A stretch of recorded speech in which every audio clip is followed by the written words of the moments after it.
Surah 74, Wrapped in his Cloak. After his first encounter with the angel of revelation in the Cave of Hira, the Prophet went home, trembling, and asked his wife to cover him with his cloak. The first verses of this Meccan surah were then revealed. The surah goes on, in a section from a later period, to remind the obstinate disbelievers of their fate on the Day of Judgment, and a specific opponent of the Prophet is singled out. The end of the surah exposes the foolishness of the disbelievers' attitude to the revelation and the Day of Resurrection.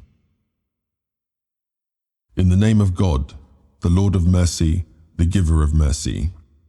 You, wrapped in your cloak, arise and give warning. Proclaim the greatness of your Lord. Cleanse yourself. Keep away from all filth. Do not be overwhelmed and weaken.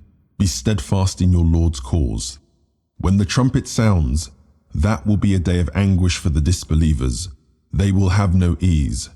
Prophet, leave me to deal with the one I created helpless, then gave vast wealth, and sons by his side, making everything easy for him.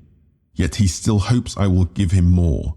No, he has been stubbornly hostile to our revelation. I will inflict a spiraling torment on him. He planned and plotted. Devilishly he plotted. Ferociously he plotted. And looked, and frowned, and scowled, and turned away and behaved arrogantly, and said, "This is just old sorcery, just the talk of a mortal." I will throw him into the scorching fire. What will explain to you what the scorching fire is? It spares nothing and leaves nothing. It scorches the flesh of humans.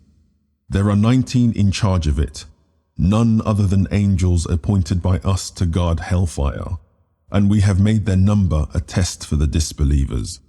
So those who have been given the scripture will be certain, and those who believe will have their faith increase. Neither those who have been given the scripture nor the believers will have any doubts, but the sick at heart and the disbelievers will say, "What could God mean by this description?" God leaves whoever he will to stray and guides whoever he will. No one knows your Lord's forces except him. This description is a warning to mortals.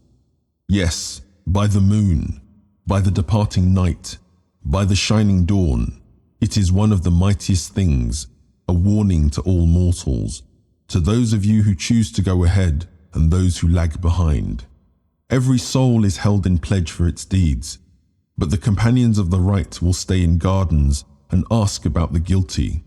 What drove you to the scorching fire, they will ask, and they will answer, "We did not pray. We did not feed the poor. We indulged with others in mocking the believers. We denied the day of judgment until the certain end came upon us.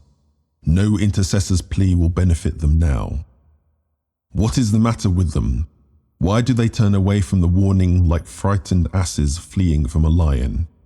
Each one of them demands that a scripture be sent down to him and unrolled before his very eyes.